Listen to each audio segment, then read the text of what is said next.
क्या आप लोग जानते हैं कि जब भी हम मनी विड्रॉ करते हैं या फिर लोन लेते हैं, यूपीआई पेमेंट वगैरह करते हैं, but in spite of that her economy का फंक्शन बहुत स्मूथली ऑपरेट करता है। क्यों? क्योंकि इसके पीछे एक इंस्टीट्यूशन काम कर रहा है and that is reserve bank of India.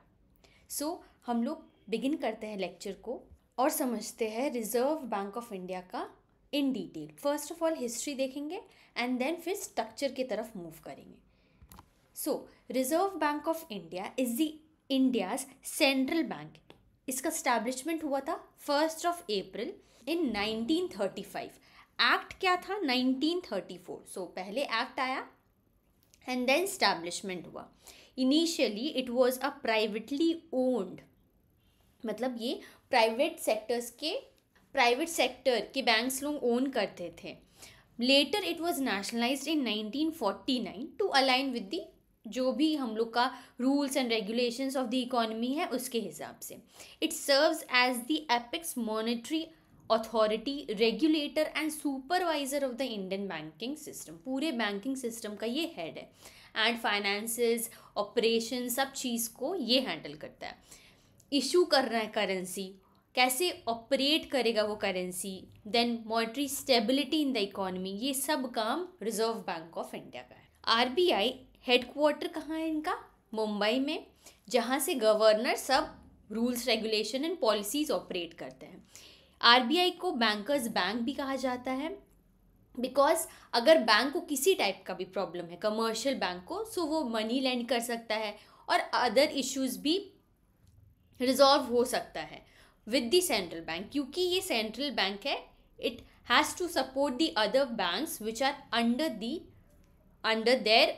Reserve bank is the central bank and it acts like the banker's bank. मतलब कि अगर लोन चाहिए किसी कमर्शियल बैंक को तो ये काम होता है रिजर्व बैंक का कि वो उसको लोन प्रोवाइड करे एंड अदर इश्यूज हैंडल करे। Then RBI originally it was a privately owned and अभी क्या हो गया है, it is fully funded by the government of India. Presently Sanjay Malhotra is the governor of reserve bank of India. अब history थोड़ा सा देख लेते हैं रिजर्व बैंक ऑफ इंडिया का। So based on the strategies develop by doctor Ambedkar, उनका book था the problem of rupee, तब वहाँ से ये कॉन्सेप्ट आया कि आरबीआई क्रिएट करना चाहिए, एक इकोनॉमी को कंट्रोल करना, स्टेबलाइज करना, money flow, money control, money को रेगुलेट करना, इकोनॉमी सर्कुलेट करना, सब काम कैसे होगा? पॉसिबल नहीं है ना। तो इसी के लिए ये आरबीआई का कॉन्सेप्ट लाया गया। The idea of central bank for India was recommended by Hilton Young Commission in the year 1926. So Hilton Young Commission ने propound किया था, recommend किया था ये वाला ये आरबीआई बनाने के लिए प्री इंडिपेंडेंस। इससे आपको ये वाला चीज़ एक्चुअली क्लियर नहीं होगा, हम पहले ये वाला आपसे डिस्कस करते हैं।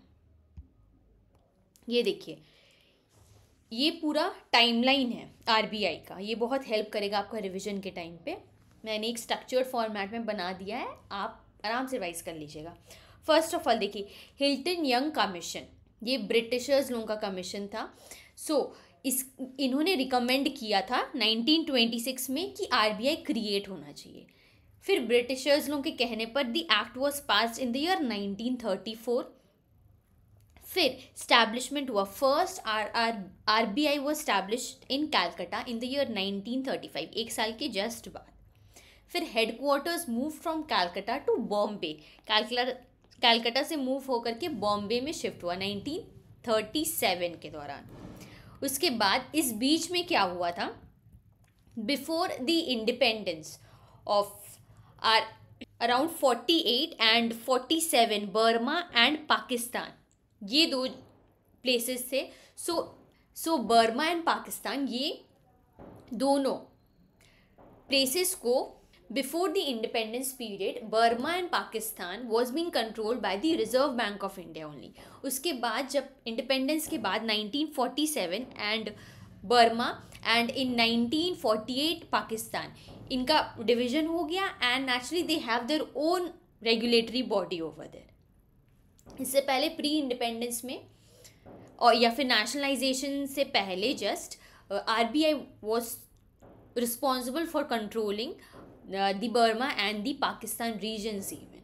So 1949 में हमारा नेशनलाइजेशन ऑफ आरबीआई हो गया, 1948 में पाकिस्तान एंड 1947 में बर्मा, इनका भी कंट्रोल था आरबीआई के अंडर. सो आई होप ये वाला आपको अच्छे से क्लियर हो गया होगा. Post independence nationalisation enhance government control over the monetary policy and credit regulation in the economy. Right, ये अच्छा से आपको क्लियर हो गया होगा. अब देखिए ये वाला structure, all activities of RBI managed by the central board of directors. जितने भी आरबीआई का जो भी मैनेजमेंट है वो central board of directors control करते हैं. Structure of this board is defined by the RBI act, but appointment जो भी होगा गवर्नमेंट ऑफ इंडिया के ही द्वारा होगा. डायरेक्टर्स लोग हैं वो लोग सर्व करेंगे for total of 4 years. Either so the directors are going to serve for a total of 4 years. Either that could be through appointment. So directors are going to serve for a total of 4 years. ये हो सकता है through the appointment या फिर nomination के through. So सबसे पहले official directors, this will include 1 full governor and up to 4 deputy governors. Then we have non official directors comprises of 10 directors from various sectors and 2 government representatives, all that is being nominated by the government. Then उसके बाद there are going to be 4 directors. North south east west हमारा 4 regions हो गया, तो उनके लिए एक एक डायरेक्टर्स होंगे.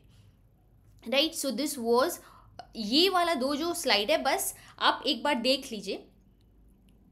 एक स्ट्रक्चर आपको समझ में आ जाना चाहिए कि ऐसा ऐसा सिस्टम चलता है.